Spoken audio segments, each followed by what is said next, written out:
नमस्कार, जय हिंद दोस्तों। मैं विकास तंवर एक बार फिर से आप सभी का स्वागत करता हूं एग्ज़ाम टॉक्स में। और आज के इस सेशन में हम बात करने वाले हैं कि राष्ट्रपति ट्रंप का ऐसा कौन सा एक फैसला हो सकता है जिसकी वजह से बहुत सारे देश जो हैं वो खतरे में आ सकते हैं।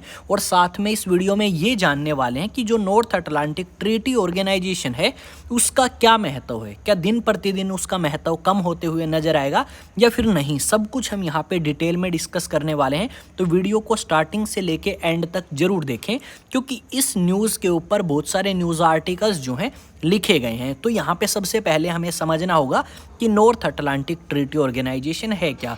नॉर्थ अटलांटिक ट्रीटी ऑर्गेनाइजेशन एक संगठन है और इस संगठन के अंदर फिलहाल 32 मेंबर कंट्रीज हैं और इस संगठन को 1949 में बनाया गया।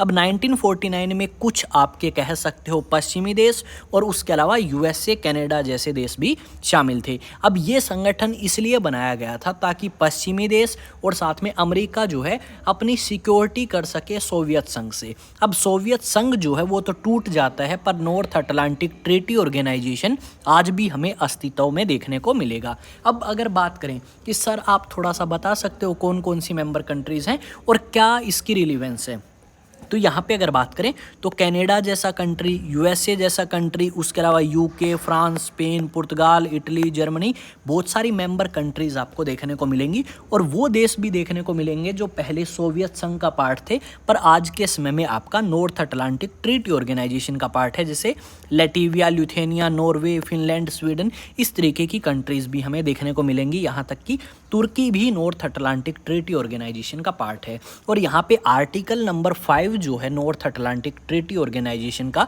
जिसे नेटो या नाटो भी बोलते हैं, उसमें ये लिखा गया है कि अगर किसी भी मेंबर कंट्री के ऊपर अटैक किया जाता है किसी दूसरे देश के द्वारा, मान के चलो रशिया अटैक कर दे फिनलैंड के ऊपर, तो ये सारे के सारे मेंबर कंट्रीज मिलके क्या करेंगे, रशिया के ऊपर अटैक कर सकते हैं। अब यहाँ पे ये नहीं बताया गया कि भाई अटैक किस तरीके से करेंगे, किस सिचुएशन में ये माना जाएगा कि रशिया ने इन्वेड किया है फिनलैंड को या इसके ऊपर अटैक किया है, तो वो थोड़ी सी यहाँ पे क्लियर नहीं है चीज़ें। ये पता लग गया। अब यहाँ पे इसके आर्टिकल 5 में ये बात तो लिख दी, अगर कोई भी आपके ऊपर अटैक करता है मेंबर कंट्री पे तो सारे मिलके उसके ऊपर अटैक करेंगी। पर यहाँ पे ये भी लिखा गया है कि अगर आप नॉर्थ अटलांटिक ट्रीटी ऑर्गेनाइजेशन का हिस्सा बनना चाहते हो तो उस हिस्सा बनने के लिए आपका एक तो ये चीज़ कंफर्म होनी चाहिए कि किसी भी पड़ोसी देश के साथ आपका विवाद ना हो। अब यूक्रेन ये चीज़ चाहता है कि वो नेटो को ज्वाइन करे, पर ज्वाइन नहीं कर पाएगा क्योंकि 2014 से लेके 2025 आ गया, रशिया और यूक्रेन के बीच में डिस्प्यूट है। 2014 में रशिया ने क्या किया था, आपका क्रीमिया नाम का एक क्षेत्र जो है वो कब्जा लिया था। और ये क्रीमिया नाम का जो क्षेत्र है ये किसका था भाई, ये आपका यूक्रेन का था। इस हिस्से की मैं यहाँ पे बात कर रहा हूँ, यहाँ पे जो आपको दिखेगा बिल्कुल इस पॉइंट के नीचे, इस हिस्से की हम बात कर रहे हैं। मैं आपको इस तरीके से बता देता हूँ, इस हिस्से की ये कब्जा लिया था 2014 में। तो इतना क्लियर हुआ। अब यहाँ पे देखो यूक्रेन तो ज्वाइन करना चाहता है पर ट्रंप यहाँ पे इस चीज़ से खुश नहीं है। ट्रंप ने कहा कि यार देखो, नॉर्थ अटलांटिक ट्रीटी ऑर्गेनाइजेशन का जितना भी डिफेंस बजट है उस डिफेंस बजट का 2/3 पार्ट हम पे करते हैं और हम इंश्योर करते हैं सिक्योरिटी। हमें तो किसी चीज़ से ख़तरा भी नहीं है, फिर भी हम पैसे पे करते हैं। तो हम ये चाहते हैं कि ये जो बाकी मेंबर कंट्रीज़ हैं ये पैसे पे करें डिफेंस के लिए, और अगर ये पे नहीं करेंगी तो हम उनकी सुरक्षा की गारंटी नहीं लेंगे, यानी हम उनके लिए युद्ध के मैदान में अपने सोल्जर्स तो नहीं उतारने वाले। ये राष्ट्रपति ट्रंप ने काफ़ी बार बोला है। और यहाँ पे हमें ये भी देखने को मिला, जब आपका यूक्रेन बात नहीं मानता ट्रंप की, तो ट्रंप ने क्या किया, सारे के सारे जो हेल्प आपकी प्रोवाइड कराई गई थी यूक्रेन को या करा रही थी, जैसे चाहे वो कम्युनिकेशन सिस्टम हो, चाहे इंटेलिजेंस रिपोर्ट्स हो, वो सारी की सारी बंद कर दी और साथ में डिफेंस वेपन भेजने भी बंद कर दिए थे।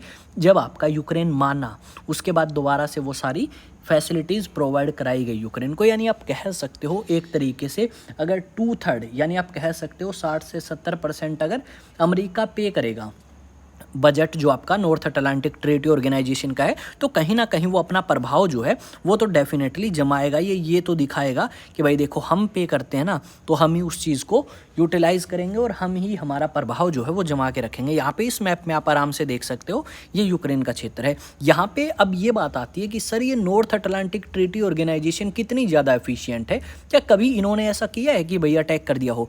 तो यहाँ पे बात आती है भाई कुछ एक रीजंस की। तो हाँ, यहाँ पे डेफिनेटली इन्होंने ऐसा किया है कि जब किसी मेंबर कंट्री के ऊपर अटैक हुआ तो इन्होंने अपनी सेना उतारी। एक बार जॉर्जिया के अंदर भी नॉर्थ अटलांटिक ट्रीटी ऑर्गेनाइजेशन की सेना एक्टिव होती है और वहाँ पे अपने सोल्जर्स भेज के अपना जो डिफेंस है वो, या कह सकते हो बचाव जो है वो करने की कोशिश करती है। ये चीज़ें हमें यहाँ पे कंफर्म होती हैं। पर बात यह आती है कि जो नॉर्थ अटलांटिक ट्रीटी ऑर्गेनाइजेशन है वो रिलीवेंस इतनी नहीं रखती अमेरिका के लिए, क्योंकि अमेरिका ने इस तरीके के अटैक नहीं देखे, अमेरिका ने इस तरीके के इन्वेजन नहीं देखे जैसे यूक्रेन में हुए हैं। तो उनके लिए साधारण सी बात है कि भाई पीछे हटो, हमें कोई फ़ायदा नहीं है नॉर्थ अटलांटिक ट्रीटी ऑर्गेनाइजेशन से, तो हम इसका मेंबर भी नहीं रहना चाहते। ये चीज़ हमें यहाँ पे देखने को मिल सकती है अमेरिका की तरफ से। पर सवाल यह आता है कि सर अब यहाँ पे क्या पुतिन डरे हुए हैं या नहीं? तो डेफिनेटली ये चीज़ हमें यहाँ पे देखने को मिलेगी कि पुतिन इस चीज़ को लेके स्टार्टिंग में तो डरे। जब पुतिन 2000 के आसपास पावर में आते हैं तो पुतिन को लगा कि यार जिस तरीके से बाकी मेंबर कंट्रीज ज्वाइन कर रहे हैं नेटो को, कहीं ना कहीं ये हमारी कंट्री को भी शामिल कर सकते हैं और हमारा अस्तित्व ख़त्म कर सकते हैं। तो पुतिन ने अपना प्रभाव जमाने के लिए, या फिर आप कह सकते हो जो रशिया है उसका दबदबा बनाने के लिए, उन मेंबर कंट्रीज़ जो आपकी कभी यूएसएसआर का पार्ट थी उनके ऊपर थोड़ा सा अटैक कह लो या उनके मन में एक डर बैठाने की कोशिश करी, ताकि वो कंट्रीज़ नेटो को ज्वाइन ना करें और कहीं ना कहीं रशिया के प्रभाव में रहें। और पुतिन उस चीज़ को करने में काफ़ी ज़्यादा कामयाब भी रहे हैं। ये चीज़ें हमें पता लगती हैं, क्योंकि देखो कहीं ना कहीं आपके राष्ट्रपति ट्रंप जो हैं वो इसी व्यक्ति यानी पुतिन की ही तारीफ करते हुए हमें बहुत बार नजर आए जब यूक्रेन ने बात नहीं मानी। क्योंकि पुतिन को भी ये बात पता है कि भाई जितने न्यूक्लियर वेपन्स आपके नॉर्थ अटलांटिक ट्रीटी ऑर्गेनाइजेशन लेके बैठी है उससे थोड़े बहुत ही कम है हमारे पास। नॉर्थ अटलांटिक ट्रीटी ऑर्गेनाइजेशन में यूरोप में 2 कंट्री हैं भाई, एक फ्रांस है दूसरा ब्रिटेन, और किसी के पास न्यूक्लियर वेपन ही नहीं है। वो किसके दम पे कूद रहे हैं? वो यूएसए के दम पे कूद रहे हैं और यूएसए पीछे हटना चाहता है।